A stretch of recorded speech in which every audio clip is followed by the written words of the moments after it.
நாம் ஆதியாகமம் 45 சில காரியங்களை நாம் பார்ப்போம்.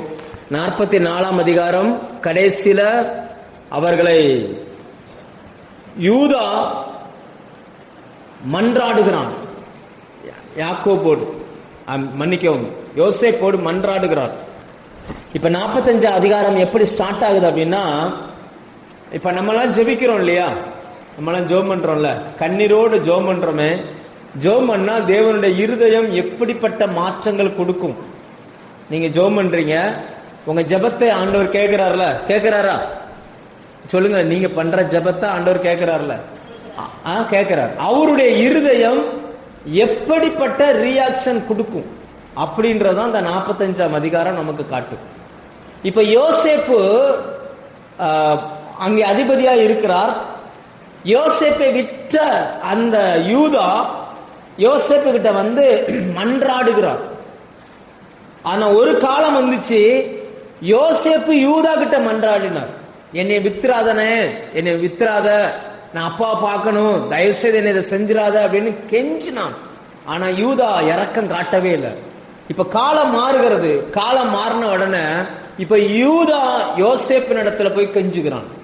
தயவு செய்து பென்யமீனை விட்டுருங்க, என்னைய வேணா நீங்க சிறைச்சாலையில வச்சுக்கோங்க அப்படின்னு சொல்லி அவன் தன்னுடைய குறைகளையும் தன் தகப்பனாருடைய மனநிலையும் சொல்லி ஜெபிக்கிறான். எங்க அப்பா இறந்து போயிருவாரு, எங்க அப்பாவோட உயிர் இவனுக்குள்ளதான் இருக்குது, இவனை பார்க்கலன்னா அவர் இறந்துருவாரு அப்படின்னு சொல்லி இப்ப கெஞ்சுகிறான். இதுல நம்ம தெரிஞ்சுக்கிட வேண்டிய விஷயம் என்னன்னா, ஒரு தரிசனம் பெற்றவனுடைய மனநிலையும் மற்றவர்களுடைய மனநிலையிலும் எவ்வளவு வித்தியாசமா இருக்கு. யோசேப்பு அந்த சத்தத்திற்கு செவி கொடுத்தார், இறங்கினார். தேவனும் இன்னைக்கு யோசேப்பு இயேசுவுக்கு அடையாளமா இருக்கிறார். இன்னைக்கு நீங்க வந்து ஜெபிக்கும் பொழுது நம்ம நிறைய நேரங்களில் நம்ம மனசை மட்டும்தான் நம்ம பார்க்கிறோம். ஜெபத்தை கேட்கிறவருடைய மனநிலை எப்படி இருக்கும் நம்ம பார்க்கறதே இல்லை. ஆனா அவருடைய மனநிலை எப்படி இருக்குன்னு பாருங்க. யூதா அவனுடைய அந்த ஜெபம், யூதா சொன்ன அந்த காரியம், அப்ப கூட உண்மையை யூதா பேசவே மாட்டார். அப்படி இருந்தும் கூட யோசேப்பினுடைய இருதயம் அப்படியே பொங்கினது. அந்த வசனம் சொல்லுகிறது, யோசேப்பு தன்னை வெளிப்படுத்தும் போது தன் சகோதரர் எல்லாருக்கும் முன்பாக தன்னை அடக்கி கொண்டிருக்க கூடாமல், இப்ப இப்படி வச்சுக்கிடுவோமே, 11 பேர் ஒரு இடத்துல இருக்கிறாங்க. இப்ப நம்ம உட்கார்ந்து இருக்கிறோம் இல்லையா, இந்த மாதிரி நிற்கிறாங்க. யோசேப்பு நிற்கிறார். யோசேப்புக்கு முன்னாடி எல்லாரும் விழுந்து கிடக்குறாங்க தரையில, முகங்குப்புற விழுந்துதான் இந்த வார்த்தையை சொல்றாங்க. அந்த அந்த இடத்துல அந்த அரண்மனையில் இருக்கக்கூடிய நிறைய பேர் வந்து உட்கார்ந்து இருக்கிறாங்க. அந்த எகிப்தியர்கள் ரொம்ப பேர் உட்கார்ந்து இருக்கிறாங்க. யோசேப்பு என்ன செய்கிறார்னா, ஃபர்ஸ்ட் அந்த எகிப்தியர்களை வெளியே போக சொல்றான். ஏன்னா வசனம் அப்படிதான் சொல்லுகிறது, தன்னை வெளிப்படுத்துகையில் அவர்களில் ஒருத்தன் கூட நிக்கலையாம், எல்லாரும் வெளியில போக சொல்லு அப்படின்ட்டார். எல்லாரும் வெளியில போயிட்டான். இப்போ யோசேப்பு தன் சகோதரருக்கு தன்னை வெளிப்படுத்துகையில் வெளியில இருந்து யாருமே அங்க இல்ல, வெளியில இருந்து யாரும் இல்ல. அப்ப நம்ம ஜெபம் பண்ணும் பொழுது ஆண்டவருடைய இருதயம் எப்பவுமே நம்ம மேல அன்புல பொங்குது. அன்புல என்ன செய்யுது? பொங்குது. அதான் தனி ஜெபம் ரொம்ப ரொம்ப முக்கியமானது. இங்க பாருங்க, தன் சகோதரனுக்கு தன்னை வெளிப்படுத்தும் போது அந்த வசனம் பின்னாடி எப்படி எழுதிருக்கு பாருங்க. யோசேப்பு தன் சகோதரருக்கு தன்னை வெளிப்படுத்துகையில் ஒருவரும் அவன் அருகில் இல்லை. இன்னைக்கு தேவன் உங்களோட தனிப்பட்ட விதத்துல நீங்க தேவனை பார்க்கணும்னா யாருமே உங்க கூட நிக்க கூடாது. நீங்களும் கர்த்தரும் தனித்து ஜெபிக்கணும். அப்ப அவர் தன்னை உங்களுக்கு வெளிப்படுத்துவார்.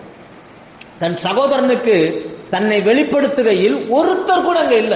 அப்ப அவருடைய அவரால் யோசேப்பால அடக்க முடியல. அந்த அவங்க கெஞ்சி அழுகிறத பார்த்த உடனே, தன் சகோதரனுடைய கண்ணில் இருக்கிற அந்த கண்ணீரை பார்த்த உடனே யோசேப்பினுடைய இருதயம் அப்படியே உடையுது. இன்னும் பாருங்க, ஒரு மனுஷனுடைய இருதயமே இப்படி உடையும்னா தேவன் நம்மை படைத்தவர், அவருக்கு நம்முடைய சூழ்நிலைகள் எல்லாமே தெரியும். சில நேரங்களில் நமக்குள்ள வருகிற சில பிரச்சனைகளை குறித்து நாம் வந்து சொல்லுகிறோம், ஆண்டவர்கிட்ட போய் சொல்றோம், ஆண்டவரே என் சூழ்நிலை இப்படி இருக்கு, நான் இது யார்கிட்ட போய் சொல்ல முடியும்? யாருக்குமே புரியாது. ஏன்னா அங்க நடந்த சம்பவம் என்னன்றது யாருக்குமே தெரியாது. யூதா புலம்புகிறார், நான் என்ன சொல்லி உங்களுக்கு புரிய வைப்பேன், என்னன்னே எனக்கு தெரியல, நான் இப்படி ஒரு சிக்கலை மாட்டிக்கிட்டேன் அப்படின்னு சொல்லி யூதா புலம்புனது போல நம்ம நிறைய நேரங்களில் தேவ சமூகத்திலே புலம்புகிறோம், வழி தெரியாமல் தடுமாறுகிறோம். நம்மளை பொறுத்த வரைக்கும் ஒரு வழியுமே தெரியல. நம்ம அப்படி புலம்பும் பொழுது, நம்ம கண்கள் வந்து கண்ணீர் வரும் பொழுது, அதை பார்க்கிற தேவனுடைய இருதயமும் உடைந்து அவருக்குள்ள இருந்தும் கண்ணீர் புறப்படுகிறது. லேலுயா. நிறைய நேரங்கள்ல நம்ம தேவனை மிலிட்டரி ஆபீசரா தான் பாக்குறோம்.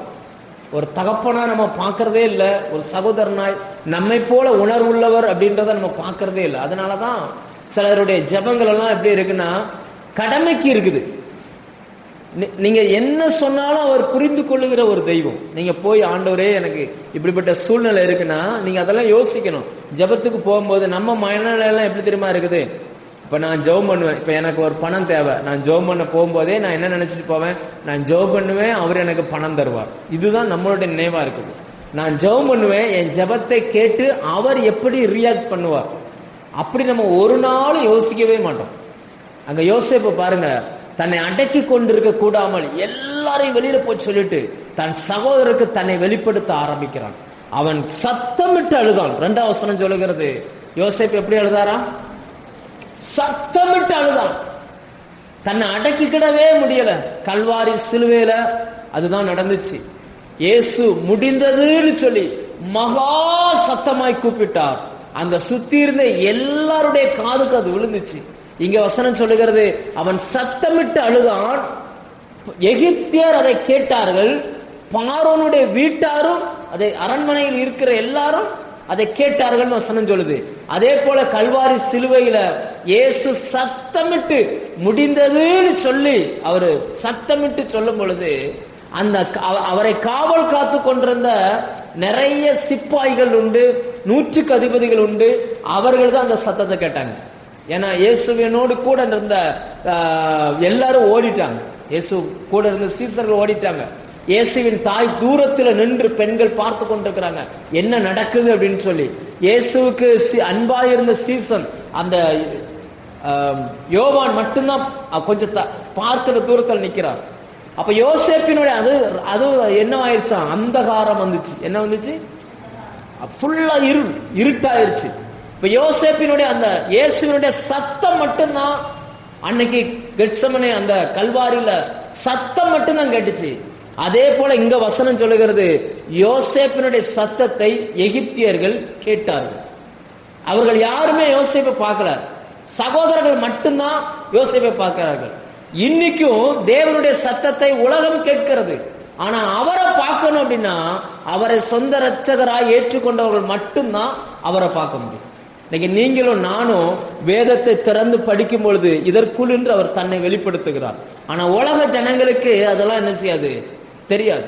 அவர்கள் சத்தத்தை கேட்கிறார்கள், அவ்வளவுதான். அவங்களுக்கு கேள்வி அறிவோடு நிப்பாட்டிட்டார்.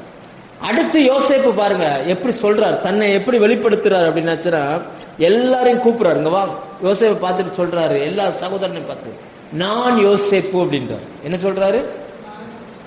அதை அவங்க கனவுல கூட எதிர்பார்த்திருக்க மாட்டாங்க. நான் யோசேப்பு அதை சொல்கிறார். நான் தான் உங்கள் சகோதரனாகிய யோசேப்பு. என்ன சொல்றாரு பாருங்க, என் தகப்பனார் இன்னும் உயிரோடு இருக்கிறாரா அப்படின்றார். ஏன்னா யூதா என்ன சொல்லி ஜெபிக்கிறாரு? ஏன் இந்த வார்த்தையை அவர் கேட்கிறார் சொல்லுங்க பாப்போம். ஏன் இதை கேட்கணும்?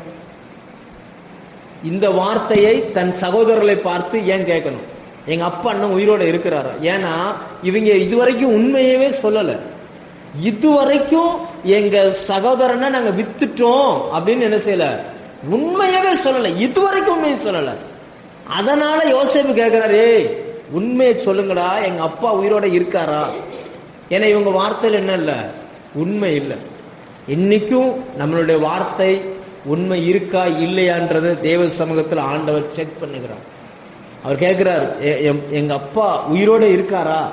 ஆனா அவர்கள் யாருமே அதுக்கு பதில் சொல்லல. ஏன்னா எல்லாருமே யோசேப்புன்னு என்ன ஆயிடுச்சு, கலக்கமுற்றார்களாம். எல்லாரும் பிரமிப்பாய் அப்படியே ஷாக்காய் போய் இப்படி இப்படி பாக்குறாங்க, யோசேப்பா அப்படின்னு. அதுக்கு அடுத்த வசனத்துல அவர் சொல்லுகிறார், என் கிட்ட வாங்கன்னு சொல்லிட்டு அவர் சொல்லுகிறார். இப்ப யோசேப்பு தான் உண்மையை பேசுறார். என்ன சொல்றார் பாருங்க பின்னாடி, நீங்கள் எகிப்துக்கு போகிறவர்களிடத்தில் விற்று போட்ட, இப்ப உண்மையை சொல்லிட்டார். இவர் சொல்லிட்டாரு, ஏண்டா அன்னைக்கு நீங்க என்னை வித்தீங்கல்ல, அவன் தான்டா நான் அப்படின்றார். என்னை வித்தது யாரதான் வித்தீங்க? என்னை தான் வித்தீங்க. என்னை வித்து போட்ட உங்கள் சகோதரன் ஆகிய அவர் பயன்படுத்துற வார்த்தையை பாருங்க, நீங்கள் எகிப்துக்கு போகிறவர்களிடத்தில் விற்று போட்ட உங்கள் சகோதரனாகிய யோசேப்பு நான் தான் அப்படின்னு இவங்களுக்கெல்லாம் எப்படி இருந்திருக்கும்? ஏன்னா இதுவரைக்கும் உண்மையோ பேசல பாருங்க. சில நேரங்களில் சிலருக்குள்ள இருக்கிற பிடிவாதம் இருக்கு பார்த்தீங்களா? பிடிவாதம், சில பிடிவாதம்லாம் சிலர்லாம் பிடிவாதம் பிடிச்சாங்கன்னா அப்படி பிடிப்பாங்க. ஒரு கதை சொல்லுவாங்க. ஒரு புருஷனும் ஒரு பொண்டாட்டியும் நடந்து போய்கிட்டு இருந்தாங்களாம், ஒரு மனைவியும் கணவனும். ஒரு முயலு குறுக்க ஓடிச்சான், சல்லுன்னு ஒரு வெள்ளை கலர் முயல் அழகா குறுக்க ஓடிச்சான். இந்த புருஷன் சொன்னாராம், அந்த கணவன் சொன்னாராம், ஏ பாரு முயல் எவ்வளவு அழகா ஓடுதுன்னு. மனைவி சொல்லிச்சான், ஆமா முயலுக்கு 3 கால் இருக்கு நான் பார்த்தேன் அப்படின்ட்டுச்சான். இவர் கணவன் சொல்றாராம், 3 கால் கிடையாது 4 கால் அப்படின்றார். இல்ல 3 கால் தான் நான் பார்த்தேன். அந்த இந்த தர்க்கம் பண்ணி சண்டை வந்துருச்சு. கடைசியில வீட்டுக்காரர் மனைவியை அடிச்சிட்டார். முயலுக்கு எந்த காலத்துல 3 கால் இருக்குது, 4 கால் அப்படின்றார். அந்த அம்மா விட மாட்டாங்குது, 3 கால் தான் பிடிக்குது, அடம் பிடிக்குது. கடைசியில் அடிச்ச உடனே அது சொல்லுங்க, நீ அடிங்க என்ன வேணாலும் பண்ணிக்கோங்க, முயலுக்கு 3 கால் தான் அப்படிங்குது. கடைசியில சண்டை வந்து இந்த உழுது போடுவாங்கல்ல வயல் நிலம், அங்கன வரைக்கும் வந்துட்டாங்க. இவரால் அதை பொறுத்துக்கிட முடியல. 4 காலுன்றாரு, அந்த அம்மா விட மாட்டாங்க. இல்ல 3 கால் தான் ஆகுது. கடைசியில அடிச்சு சகதிக்குள்ள புரட்டிட்டாரு. சகதிக்குள்ள கிடந்துகிட்டும் கைய மேல தூக்குதான் 3. சிலருக்குள்ள அந்த பிடிவாதம், பிடிவாதங்க. அந்த சகோதரர்ல பாருங்க, கடைசி வரைக்கும் ஒத்துக்கிடவே இல்லை. யோசேப்ப நாங்க வித்துட்டோம்னு சொல்லவே இல்லை. அவன் காணாமல் போனான். அவன் என்ன வேணானா காணாமல் போனான். இல்லைன்னா இன்னொரு சொல்றான், அவன் மரித்து போனான். நம்ம வாசிச்சோம் இல்லையா, அவன் மரித்து போனான்னு சொல்றாங்க. இன்னொரு இடத்துல சொல்றாங்க அவன் காணாமல் போனான் அப்படின்றாங்க. இது எவ்வளவு பெரிய பொய், அவ்வளவு பிடிவாதம் பாருங்க. கடைசியில யோசேப்பு சொல்கிறார், ஏய் நீங்க எல்லாம் சேர்ந்து வித்தீங்களாடா, அதான் வந்தாண்டா நான் அப்படின்ட்டார். இத கேட்ட உடனே அவங்களுக்கு எப்படி இருந்திருக்கும்? அப்படியே திகச்சு போய் நிக்கிறாங்க. தேவன் எப்பொழுதுமே நம்மளை தண்டிக்கணும்னு எதையுமே கேட்கல. ஆனா அவர் நாம அவருக்கு உண்மையா இருக்கணும்னு அவர் விரும்புறார். நம்ம அவருக்கு உண்மையா இருக்கணும்னு அவர் விரும்புறார். நம்ம சில நேரங்கள்ல அவர் நம்மளை தண்டிச்சிருவாரோன்னு சொல்லிட்டு உண்மையா அவர்கிட்ட பேசவே மாட்டோம். நம்ம அதை என்ன சொல்றது, பூசி மெழுகைக்கு தான் பாக்குறமே தவிர மனம் திறந்து ஓப்பனா பேச மாட்டோம். ஆண்டவர் சொல்கிறார், தன் பாவங்களை மறைக்கிறவன் வாழ்வடையவே மாட்டான், அறிக்கை செய்து விட்டு விடுகிறவன் இறக்கம். இப்ப அவங்க சகோதரர்கள் கடைசி வரைக்கும் அறிக்கை பண்ணல. இப்ப யோசேப்பு அதை அறிக்கை பண்ணிட்டு யோசேப்பு அவர்களை தேற்றுகிறார் பாருங்க. சரி, நீங்க இப்படி செஞ்சதுக்காக நீங்க வருத்தப்படாதீங்க அப்படின்றார்.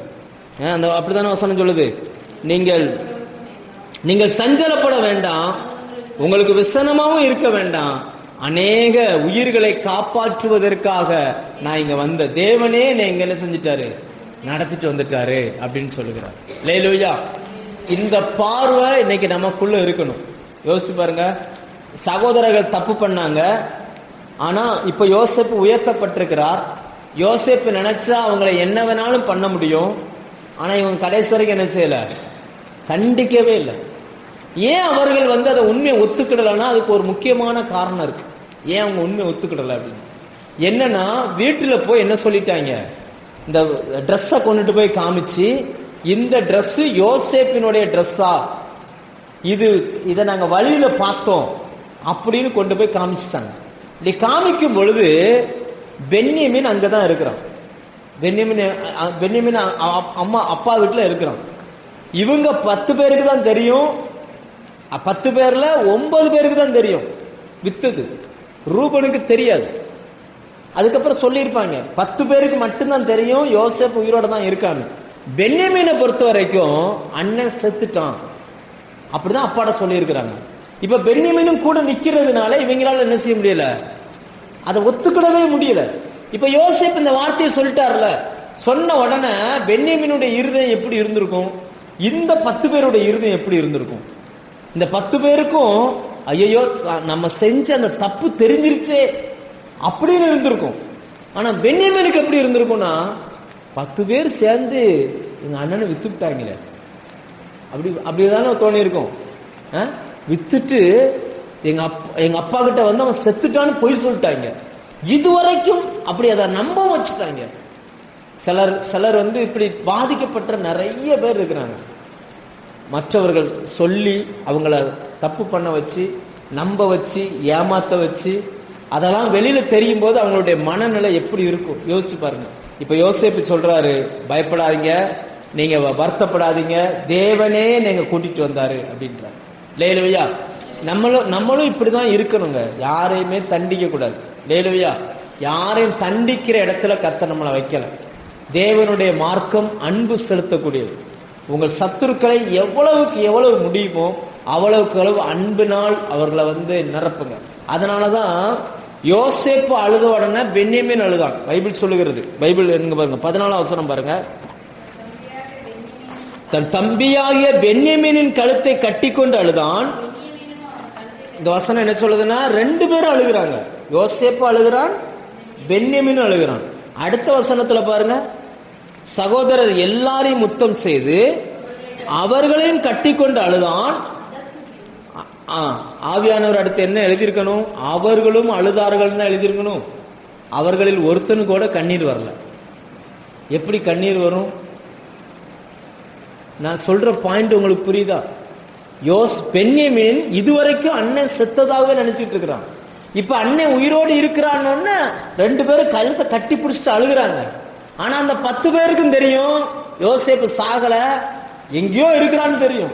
இப்ப அந்த யோசேப்பு தான் அவன் தயவுலதான் நம்ம வாழணும்ன்ற நிலவரம் வந்த உடனே இவங்களுக்குள்ள பயம்தான் வருதே தவிர அந்த அன்பு என்ன செய்ய மாட்டேங்குது. கண்ணீர் அன்பின் வெளிப்பாடு. பல நேரங்களில் கண்ணீர் வரும். சிலருக்கு இயலாமையில் கண்ணீர் வரும். திட்டினா சிலருக்கு கண்ணீர் வந்துடும். அன்பு பெருகும் பொழுதும் அநேகருக்கு என்ன செய்யும்? கண்ணீர் வரும். அதுதான் சொல்லுவாங்க, தமிழ்ல சொல்லுவாங்க, அன்பிற்கும் உண்டோ அடைக்கும் தாழ்பால். அன்பு பெருகிச்சுன்னா கண்ணீர் என்ன செஞ்சிடும்? சில வீடுகளில் பார்த்திருக்கீங்களா, அம்மா அப்பா சண்டை போடுவாங்க. சில நேரம் அம்மா பிள்ளை சண்டை போடும். சண்டை முத்தி வரும் பொழுது கடைசியில் என்ன வந்துடும்? யாராவது ஒருத்தர் அழுதுருவாங்க. அந்த அழுகிறத பார்த்த உடனே இவங்க சண்டை போட்டதெல்லாம் என்ன செஞ்சிடும்? அவங்க ஒருத்தர் அழுதுட்டாங்கன்னா அவங்க பேசுனது எல்லாம் என்ன செஞ்சிடும்? மறந்துடும். அடுத்து அந்த கண்ணீரை பார்த்தோன்னா அப்படியே இறங்கிடுவாங்க. சரி, அந்த கண்ணீருக்கு அவ்வளவு பவர் இருக்குது. இப்போ யோசேப்பு அழுகிறான், பென்யமீனும் அழுகிறான். இப்ப யோசிச்சு பாருங்க. இப்போ பென்யமீன் தேவன் தன்னுடைய அன்பை வெளிப்படுத்தும் பொழுது தேவன் மட்டும் அன்பை வெளிப்படுத்தல, பென்யமீனும் அன்பை என்ன செய்யறாரு? வெளிப்படுத்துறாரு. ஆனா இந்த 10 சகோதரர்கள் இருக்காங்கல்ல, அந்த 10 சகோதரருடைய கண்ணுல இருந்து ஒத்த பொட்டு கண்ணீர் வரல, ஒரு சொட்டு கண்ணீர் வரல. ஆனா தேவன் அந்த யோசேப்பு அவரை கட்டி பிடிக்கிறார், முத்தம் கொடுக்கிறார். ஆனா அவங்களுடைய கண்கள்ல என்ன செய்யலையாம்? கண்ணீர் வரவே இல்லை. அவனுடைய நோக்கமெல்லாம் என்னவா இருந்துச்சு அப்படின்னா, இவங்க மேல ஒரு பயம். நீங்க கடைசி வரைக்கும் படிச்சு பாருங்க. கடைசி வரைக்கும் அந்த சகோதரர்கள் யோசேப்பை பயத்தோடவே பார்த்தார்களே தவிர ஒரு முறை கூட அன்போடு அவங்க பார்க்கவே இல்லை. நானும் நிறைய நபர்கள்லாம் பார்த்திருக்கிறேன். ஜோம் பண்ணும்போது, ஆராதனை பண்ணும்போது சிலருடைய இருதயம்லாம் உடஞ்சு அப்படியே கண்ணீரா வரும். அப்ப நம்ம தெரிஞ்சுக்கிடலாம், ஓ தேவன் மேல இவங்க அன்பு வச்சிருக்கிறாங்க அப்படின்னு சொல்லுங்க. ஆனா சிலர்லாம் இருக்கிறாங்க, கல்லு கூட கரையும், இந்த கல் நெஞ்சங்கள் கரையாது. கர்த்தருடைய நாமத்தில் சொன்னால் கூட இந்த கல் நெஞ்சங்கள் நினைச்சாது. அவாட்டு கண்ணை முழிஞ்சிட்டு இப்படி பொறாமட்ட மாதிரி பார்த்துக்கிட்டே நிற்கும். கண்களை மூடுவோம், ஆராதிப்போம், வேணும்னா நீ ஆராதி, வேண்டாம்னா நீ பேசாம மைக் வச்சுட்டு வெளியில போ அப்படின்ட்டு அவர் கட்டி பிடிக்கிறார். யோசேப்பு கட்டி பிடிக்கிறார், முத்தம் கொடுக்கிறார். ஆனா இந்த 10 பேர் என்ன செய்யல? எந்த ரியாக்ஷனுமே பண்ணல. அதுக்கு அப்புறம் தான் கட்டி பிடிச்சு முத்தம் கொடுத்ததுக்கு அப்புறம் தான் 10 பேர் பேசவே ஆரம்பிக்கிறாங்க. அந்த வசனம் எப்படி எழுதியிருக்காரு பாருங்க. அதற்கு பிறகுதான் அவங்க கேள்வியே கேட்கிறாங்க, பேசுறாங்க. எப்படி நீ இப்படி வந்த, என்ன நடந்துச்சு, எங்க போன, என்ன செஞ்ச அப்படின்னு சொல்லி. அதோட ஆண்டவர் அவங்கள பத்தி எழுதுறதே விட்டுட்டார். இவங்கள எழுதி வேஸ்ட் அப்படின்ட்டு. அடுத்த சாப்டர் என்ன வருதுன்னா, அரண்மனையில் உள்ள சம்பவம் வருகிறது. இப்ப பார்வோன் கேள்விப்படுகிறான். பார்வோன் கேள்விப்பட்டுட்டு அவன் கூப்பிட்டு அந்த பார்வோன் இப்போ சில நன்மைகளை கொடுக்கிறான். லேலூயா, நீங்க இயேசுவின் சகோதரர்களாய் மாறினால் ஒழிய தேவனிடத்திலிருந்து சில நன்மைகளை பெற்றுக்கொள்ளவே முடியாது. சங்கீதம் 91 சொல்லும், உன்னதமானவரின் மறைவில் இருக்கிறவன் சர்வ வல்லவருடைய நிழலில். அப்ப அதாவது இயேசுவினுடைய அந்த அன்பை பெற்றாதான் சர்வ வல்லமை உள்ள தேவனுடைய அந்த நன்மையை நீங்க அனுபவிக்க முடியும். இங்க யோசேப்பு இயேசுவுக்கு அடையாளம் என்றால் அந்த பார்வோனா இருந்தவர் அந்த பிதாவுக்கு அடையாளமாய் காட்டப்படுகிறார். ஏன்னா பார்வோனுடைய 2ஆம் ரதத்தில் தான் இயேசு ஏற்றப்பட்டார், யோசேப்பு ஏற்றப்பட்டார். அதே போல தேவன் தன்னுடைய ஸ்தானத்தை இயேசுவுக்கு கொடுத்தார். பார்வோனுடைய அந்த யோசேப்பினுடைய பெயரை சொன்ன உடனே எல்லாரும் விழுந்து என்ன செய்யணுமா? வணங்கணும். அதே போல இயேசுவின் நாமத்தில் எல்லாருடைய முழங்காலும் முடங்கும், நாவுகள் யாவும் அவருடைய நாமத்தை சொல்லி உச்சரிக்கும். அவருடைய நாமத்துல கேட்டாதான் இன்னைக்கு சுகம், அவருடைய நாமத்துல கேட்டாதான் எல்லாமே. அப்போ அவர் என்ன சொல்லுகிறார் பாருங்க, அவர் நிறைய காரியங்களை சொல்லுகிறார். அவர் என்ன சொல்றாருன்னா, இவங்க அந்த சகோதரர்களை பார்த்து ஒண்ணு சொல்றாரு, நீ போயிட்டு உங்க குடும்பத்தை கூட்டிட்டு வா அப்படின்றார். என்ன கூட்டிட்டு வரணுமா? நீ இதுவரைக்கும் குடும்பத்துக்கு என்கிட்ட இருந்து ஏதோ ஒண்ணு வாங்கிக்கிட்டு போய்கிட்டு இருந்த, இனி அப்படி கிடையாது, உன் குடும்பத்தை கூட்டிட்டு வா அப்படின்றார். உன் குடும்பத்தை, உங்க அப்பாவை, மனைவிய, பிள்ளைகளை இங்க கூட்டிட்டு வா. கர்த்தர் அதை தான் உங்களை பார்த்து சொல்றாரு, நீ மட்டும் இங்க இருந்து எதையோ ஒண்ணு வாங்கிட்டு போய் கொடுக்காத, அவங்கள இங்க கூட்டிட்டு வா. லேலூயா. நீங்க இயேசுவிடம் வந்து நீங்க ஜெபம் பண்ணி நீங்க ஆசீர்வாதத்தை வாங்கி நீங்க வீட்டுல போய் கொடுத்தது போதும். இனி அவரை சொந்த ரட்சகராய் ஏற்றுக்கொண்டது உண்மை என்றால் உங்கள் குடும்பங்கள், உங்கள் பிள்ளைகள், அவங்களை எல்லாத்தையும் சபைக்குள்ள கூட்டிட்டு வாங்க. யோசேப்பு எங்க இருக்கிறாரோ அங்க என்ன செய்யணும்? உங்க குடும்பங்கள் வரணும். அப்ப சகோதரர்களுக்கு சொல்லி அனுப்புற அந்த செய்தியை பாருங்க. அவர் என்ன சொல்லி அனுப்புறார்? நீங்கள் உங்கள் குழந்தைகளையாவது, இந்த 18-19 ஆசிங்க, உங்கள் தகப்பனையும் குடும்பத்தாரையும் கூட்டிக் கொண்டு என்னிடத்தில் வாருங்கள். இவங்க வந்தது தானியம் வாங்க, அப்படிதானே? இவங்க வந்தது தானியம் வாங்க. என்னப்பா ஒரு 2 லாரி அரிசி எடுத்துட்டு போ, நல்லா சாப்பிட்டுட்டு இருங்கன்னு சொல்லல, அப்படி சொல்லல. அவர் உன்னுடைய சகோதரன்னு தெரிஞ்சு போச்சுல, போயிட்டு உங்க குடும்பத்தெல்லாம் கூட்டிட்டு இங்க வா, இங்க வந்து இந்த தேசத்துல குடியிரு. வாசிங்க, கூட்டிட்டு வாருங்கள். ஆண்டவர் சொல்ல பாருங்க, நீ உன் குடும்பமா வந்தீங்கன்னா தேசத்தின் நன்மையை தேவன் தருவார். குடும்பமா வந்தா தேசத்தின் நன்மையை தருவேன். அடுத்து தேசத்தின் கொழுமை. தனியா ஒரு ஆளா இருந்தா அந்த ஒரு ஆளுக்கு கிடைக்கிற ஆசீர்வாதத்தை மத்தவங்க எல்லாம் ஷேர் பண்ணி சாப்பிட வேண்டியிருக்கும். ஆனா குடும்பமா நீங்க வந்துட்டீங்க அப்படின்னா தேசத்தின் நன்மையை தேவன் தருவார். லேலூயா. பூமியின் கொழுமையை அவர்கள் சாப்பிடுவார்கள். அந்த வார்த்தை பாருங்க, தேசத்துல எவ்வளவு நன்மை இருக்குதோ அவ்வளவு நன்மை நான் உனக்கு தருவேன் அப்படின்ற. அப்ப குடும்பமாய் தேவனிடத்தில் வருகிறதனுடைய மேன்மை என்ன? நிறைய நேரங்கள்ல பாத்தீங்கன்னு சொன்னா சில வீடுகள்ல ஒருத்தர் வருவார், ஒருத்தர் வரமாட்டாங்க. 2 பேர் வருவாங்க, 2 பேர் வரமாட்டாங்க. குடும்பமா கணவன் மனைவி பிள்ளைகளா நீங்க வந்தீங்கன்னா அந்த குடும்பங்கள் ஆசீர்வதிக்கப்பட்டு கட்டாயமா இருக்கும். லேலூயா. நீங்க கவனிச்சு பாருங்க, குடும்பமா வருகிற குடும்பங்கள் எப்படி ஆசீர்வதிக்கப்பட்டிருக்கிறது, ஒவ்வொரு ஆளா வருகிற குடும்பங்கள் எப்படி இருக்குன்றதை நீங்க பாத்தீங்கன்னா 2க்கும் நிறைய வித்தியாசம். ஆண்டவர் சொல்கிறார், அந்த பார்வன் மூலமா தேசத்தின் கொழுமையை நான் உங்களுக்கு என்ன செய்வேன்? தருவேன். நீங்க கொழுமையானவர்களை நீங்க சாப்பிடுவீங்க, உங்களுக்கு வீடு வாசல் கிடைக்கும், நீங்க வாங்க அப்படின்ற. வாங்கன்னு சொல்லி வண்டிகளை அனுப்பினாராம். இப்ப இவர்கள் புறப்பட்டு போகிறார்கள். போகிற வழியில ஒரு சம்பவம் இருக்குது. எல்லாருக்கும் ஒவ்வொரு ட்ரெஸ். கீழே யோசேப்பு என்ன பண்றாரு? எல்லாருக்கும் ஒவ்வொரு ட்ரெஸ். பென்யமீனுக்கு மட்டும் என்ன கொடுக்கிறாராம்?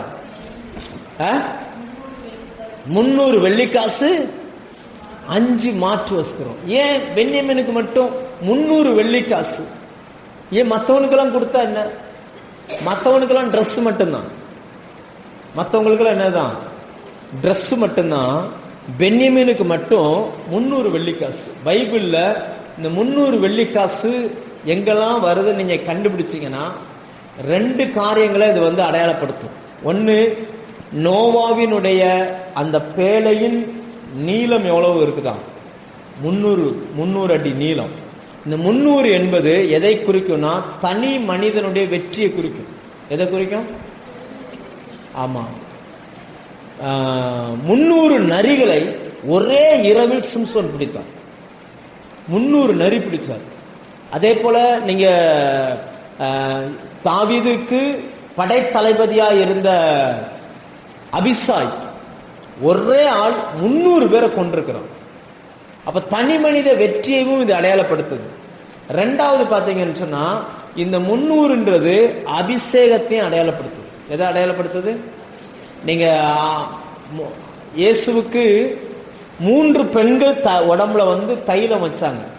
ஃபர்ஸ்ட் அந்த பெண் பாட்டில உடைக்கல. லூக்கா 7ஆம் அதிகாரத்துல பாட்டில உடைக்கல. பின்னாடி வந்தால் காலின் அருகே உட்கார்ந்து அழுதால் தன்னுடைய கண்ணீரினால் அவருடைய பாதத்தை நனைத்து தன் தலைமுடியினால் துடைத்து அவருடைய பாதத்தில் பரிமள தைலம் என்ன செஞ்சாலாம்?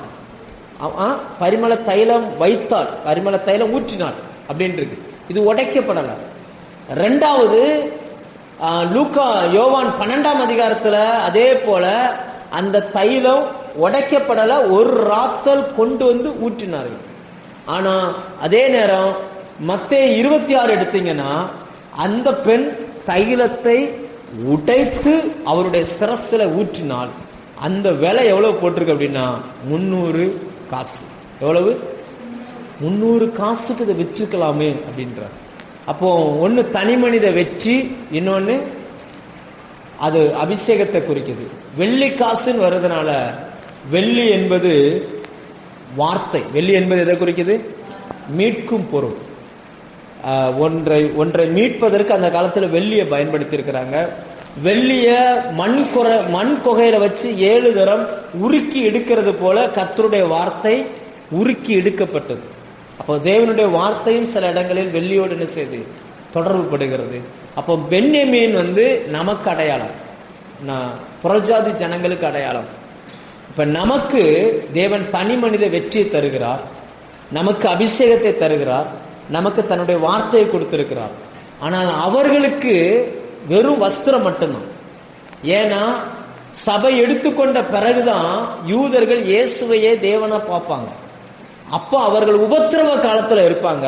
அவங்களுக்கு இப்படி கூடி ஆராதிக்கவோ இப்படி அபிஷேகத்தை பெற்றுக்கொள்ளவோ இப்படிப்பட்ட தனி மனித வெற்றிக்கானதை என்ன செய்யாது, எல்லாருக்கும் கொடுக்கப்படாது. அந்த ரட்சிப்பின் வஸ்திரங்கள் மட்டும்தான் அவங்களுக்கு என்ன செய்யப்படும், கொடுக்கப்படும். அதுவே கஷ்டம். அடுத்து பாத்தீங்க அப்படின்னாச்சுன்னா 5 மாற்று வஸ்திரம். பென்யமீனுக்கு எத்தனைமா?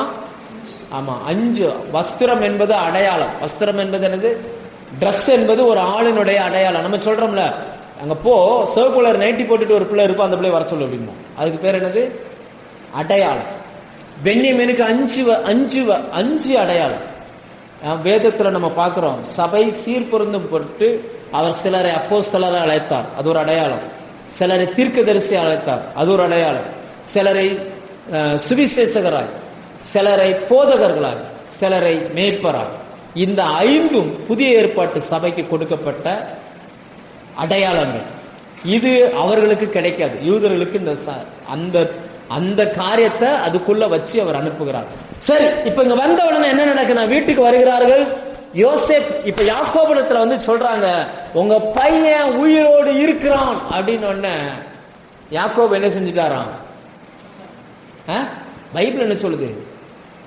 ஆக்சுவலா என்ன நடந்திருக்கும் அந்த வீட்டுல அப்படின்னு பாத்தீங்கன்னா, என்ன நடந்திருக்கும்னா, இந்த 10 பேரும் இப்ப அப்பாட்ட போய் என்ன செய்யணும், யாருக்கனே ஒரு பெரிய பொய்யை சொல்லிட்டாங்க. என்ன சொன்னாங்க? யோசேப்பு செத்துட்டான், அவனுடைய ட்ரெஸ் இதுன்னு கொண்டு கொடுத்துட்டாங்க. இப்போ அங்க யோசேப்பு சொல்லிட்டாரு, நீங்க என்னை வித்தீங்க, நான் தான் அவன் சொல்லியாச்சு. இந்த 2க்கும் சாட்சி யாருன்னா பென்யமீன் தான் என்னது சாட்சி. இப்ப அப்பாட்ட சொல்லும் பொழுது அப்பா யார் பேச்ச கேட்டுப்பாரு நினைக்கிறீங்க? நீங்க பைபிளை படிக்கிறீங்க இல்லையா? பைபிளை படிக்கும் போது நீங்க கொஞ்சம் நிதானிச்சு யோசிக்கணும். அப்பாவுக்கு பென்யமீனை விடதுக்கே மனசு கிடையாது. இப்ப அவர்கள் வந்துட்டாங்கன்னு 11 பிள்ளைங்க வந்திருந்தாலும் அப்பா யாரதான் ஓடி போய் கூப்பிடுவாரு? ஓடி போய் பென்யமீனை தான் கட்டி பிடிப்பாரு. ஏன்னா அந்த பென்யமீன் அவங்க யாக்கோபும் அவ்வளவு அட்டாச்சு. அவன் என்ன சொல்லியிருப்பான்னா, எப்பா அண்ணன் சாகலப்பா, அண்ணன் உயிரோட தான் இருக்கிறான், இவங்க தான் வித்துட்டாங்கப்பா, ஆனா அவன் தான்ப்பா அங்க அதிபதியா இருக்கிறான். அப்படின்னு கேட்ட மாத்திரத்துல யோசேப்புக்கு, அந்த யாக்கோபுக்கு அப்படியே தலை சுத்தி, ஏன்னா சில அதிர்ச்சியான விஷயம், வயசாயிடுச்சுல, வயசான நபர்கள்ட்ட அதிர்ச்சியான விஷயங்களை என்ன செய்யக்கூடாது. ஆமா, சில அதிர்ச்சியான விஷயங்களை சொன்னீங்கன்னா இவங்க சீரியஸ் ஆயிடுவாங்க. அதனாலதான் இந்த வயசான ஆள்கிட்ட சொல்லுவாங்க, எந்த விஷயத்தையும் என்ன செய்யாங்க, வயசு ஆக ஆக ப்ரெஷர் குறையும், ப்ரெஷர் குறைஞ்சிச்சுனாலும் கூடினாலுமே டேஞ்சர். உண்மைதானே? பசங்களை இவ்வளவு நாள் பார்க்காம இருந்துட்டு இப்ப பார்த்த உடனே அவருக்குள்ள, ஏன்னா இவரே போற வழியில அவனுக்கு ஏதாவது ஆயிருமா, அப்படி ஆயிருமா, இப்படி ஆயிரும் பயந்துகிட்டு இருந்தாலும் பார்த்த உடனே ஒரு சந்தோஷம் அவருக்குள்ள, ப்ரெஷர் பயங்கரமா ஏறுது. ஓடி போய் கட்டி பிடிக்கும் போது இந்த பென்யமீனுக்கு மனசுக்குள்ள வச்சிருக்க முடியாம எல்லாத்தையும் சொல்லிட்டாரு. எப்பா அண்ணன் உயிரோட இருக்கான்ப்பா, இவங்க 10 பேர் சேர்ந்து அவனை வித்துட்டாங்கப்பா, ஆனா அவன் தான்ப்பா அங்க அதிபதியா இருக்கிறான், இவங்கள ஒன்னும் செய்யலப்பா அப்படின்னு அப்படியே மூர்ச்சையாகி என்ன செஞ்சுட்டாராம், மயங்கி விழுந்துட்டார். அதுக்கப்புறம் தண்ணி தெளிச்சு அவர் நம்பல, இவங்க உண்மையை சொல்றாங்கன்னா என்னவோ நம்பல. கடைசியில் அந்த வண்டியெல்லாம் பாக்குறார், பார்த்த உடனே அவர் நம்புகிறார். இப்ப நம்பின உடனே அவருக்குள்ள ஆவி உயிர்த்துகின்று, ஆவி என்ன செஞ்சுச்சான், மறுபடியும் அந்த ஜீவன், அந்த பலன் வந்த உடனே அவர் சொல்லுகிறார், என் பிள்ளை உயிரோட இருக்கிறான், நான் அதை போது எனக்கு, நான் போய் அவனை பார்ப்பேன் அப்படின்னு சொல்லி அவர் தீர்மானிக்கிறார். லேலுயா.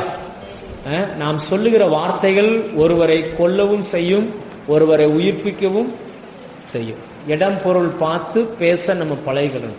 சில காரியங்களை சொல்ல வேண்டியதை சொல்லணும், சொல்லக்கூடாததை என்ன செய்யக்கூடாது, சொல்லக்கூடாது. சூழ்நிலையை பார்த்து நீங்கள் பேசுவதற்கு பழகிக்கொள்ள வேண்டும். கடைசியில் அந்த யாக்கோபு சொல்லுகிறார், என் பையன் உயிரோடு இருக்கிறான், அதுவே போதும், நான் போய் அவனை என்ன செஞ்சிருவேன், பார்ப்பேன் அப்படின்னு அவருக்குள்ள ஒரு சந்தோஷம் எழும்புகிறது. இதோடு இந்த அதிகாரத்தை தேவன் முடிக்கிறார். இதுல நம்ம நிறைய காரியங்களை நம்ம கத்துக்கிட்டோம். தேவனுடைய இருதயம் நம்மளை பார்க்கும்போது எப்படி இருக்குது சொல்லுங்க. நம்ம ஜெபம் பண்ணும்போது அவருடைய இருதயம் எப்படி இருக்குது, அவர் நமக்காக பொங்குகிறது அவருடைய இருதயம். நீங்க உன்னை கேட்டுட்டீங்கன்னா கேட்டும் கேட்காத மாதிரி அவன் போக மாட்டார், உடனே நன்மை செய்வார் நமக்கு. லேலுயா. நேத்து ஒரு சம்பவம் நடந்துச்சு. நேத்தா இன்னைக்கா நேத்து யதார்த்தமா ஒரு நெருக்கடியான ஒரு சூழ்நிலை.